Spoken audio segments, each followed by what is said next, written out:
विद्यार्थियों, नवोदय विद्यालय प्रवेश परीक्षा कक्षा 6 में जो पेपर आयोजित किया जाता है वो 3 भागों में बटा हुआ होता है। मानसिक योग्यता परीक्षा, गणित और तीसरा भाषा। भाषा में अब आप हिंदी में लेते हैं तो हिंदी का भाषा का होगा, और माध्यम अगर अंग्रेजी लेते हैं तो अंग्रेजी का, और अन्य भाषा लेते हैं तो अन्य भाषा उसमें माध्यम होगा। तो आज आपको मैं इस वीडियो में हिंदी भाषा से संबंधित जो अनुच्छेद आते हैं 25 नंबर का, जो इसमें पेपर में जो 25 नंबर हैं वो हिंदी भाषा से संबंधित होते हैं। इसमें 4 अनुच्छेद दिए हुए रहते हैं और हर अनुच्छेद में 5-5 प्रश्न दिए हुए रहते हैं। उन 5 प्रश्नों का अनुच्छेद को पढ़कर आपको उत्तर देना होता है, अनुच्छेद को समझना होता है, समझकर दिए गए प्रश्नों का उत्तर पैसेज में ढूंढकर आपको देना होता है। तो मैं आपको इस वीडियो में ये बता रहा हूं कि अनुच्छेद को किस तरह से पढ़ समझकर और प्रश्नों के उत्तर देने चाहिए परीक्षा में।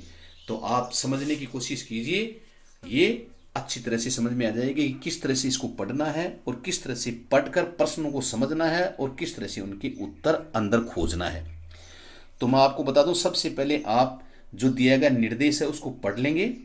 जैसे निर्देश दिया हुआ है, इस खंड में 4 अनुच्छेद हैं, यानी भाषा से संबंधित जो 20 प्रश्न आते हैं वो 4 भागों में बैठे होते, 4 अनुच्छेद दिए हुए होते हैं और हर अनुच्छेद में 5-5 प्रश्न होंगे, तो 20 प्रश्न हो गए, और एक प्रश्न है वो 1.25 नंबर का होगा, तो 25 नंबर के हो गए। प्रत्येक अनुच्छेद को सावधानी से पढ़िए और उसके नीचे दिए गए प्रश्नों के उत्तर दीजिए। अब प्रश्न आपको उत्तर देने हैं। प्रत्येक प्रश्न के 4 संभावित उत्तर A, B, C और D दिए गए हैं। इनमें से कोई एक उत्तर सही है, 4 में से एक उत्तर सही है, उसका चुनाव आपको करना है और OMR शीट में आपको उसी का गोला काला करना है।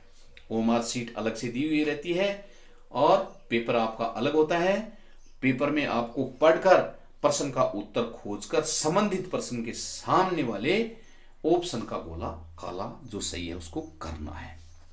अब आप सबसे पहले जो अनुच्छेद दिया गया है उसको अच्छी तरह से पहले पढ़ेंगे और उसको समझेंगे और फिर प्रश्नों के उत्तर खोजने की आप कोशिश करेंगे। देखिए, जैसे पर्यटन मनोरंजक और शैक्षिक दोनों ही होता है।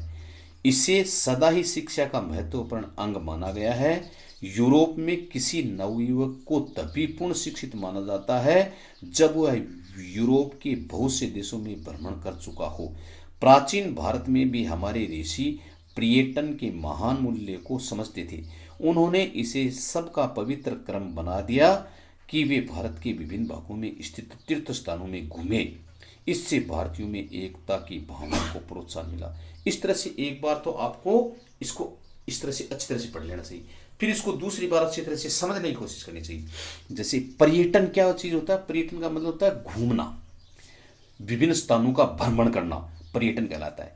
तो इसमें देखिए, पर्यटन मनोरंजक भी है और शैक्षिक यानी शिक्षा भी उससे मिलती है, दोनों ही होता है। मनोरंजक भी है हमारे लिए, मतलब वो मन भावन भी है, वो चीज मन को अच्छी लगने वाली चीजें हम वहां देखते हैं घूम घूम कर, और उनसे शिक्षा भी मिलती है, इसलिए मनोरंजक भी है पर्यटन और शैक्षिक दोनों है।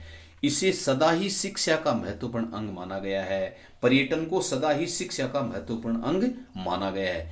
यूरोप में तो यहां तक कहते हैं कि किसी नवयुवक को तभी पूर्ण शिक्षित माना जाता है जब वह यूरोप के बहुत से देशों में भ्रमण कर चुका हो। यानी यूरोप के लोग तो जब तक नवयुवक को मतलब शिक्षित नहीं मानते कि वो यूरोप के अधिकांश देशों का मतलब भ्रमण नहीं कर लेता है। इसका मतलब ये है। प्राचीन भारत में भी, पुराने समय में भी भारत में क्या अवधारणा थी?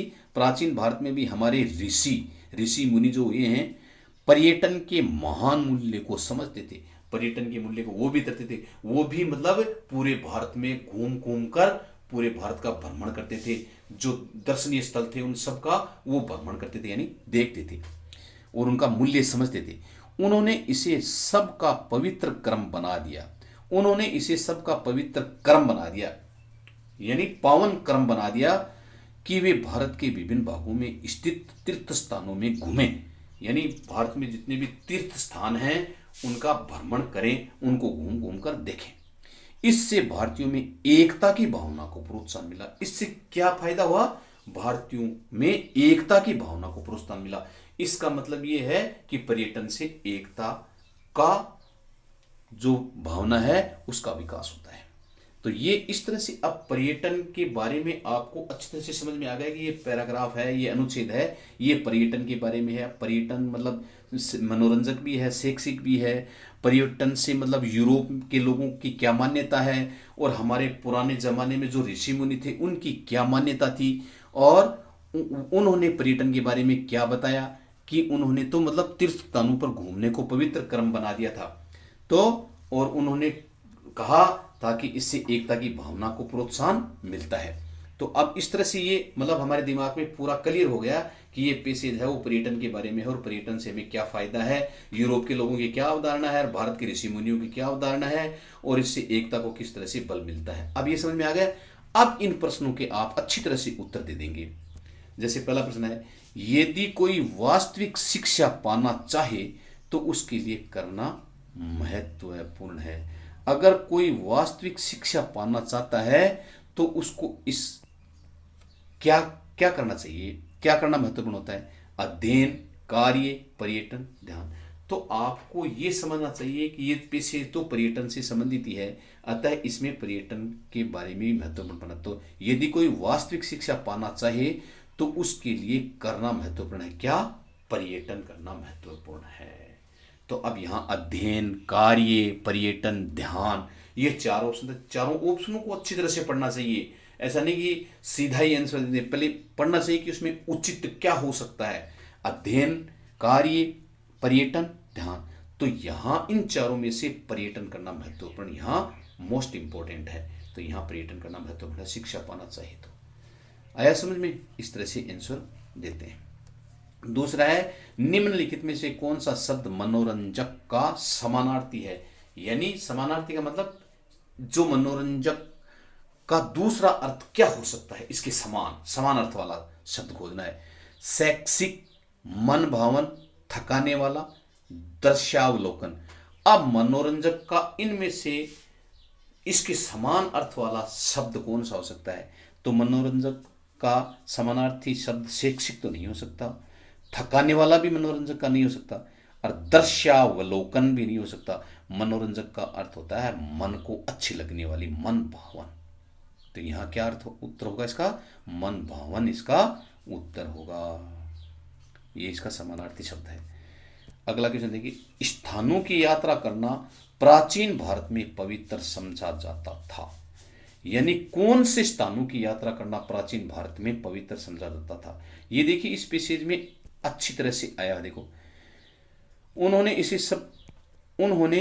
इसे सबका पवित्र क्रम बना दिया कि वे भारत के विभिन्न भागों में स्थित तीर्थ स्थानों में घूमे। तो पवित्र क्रम किसमें? तीर्थ स्थानों में घूमने को।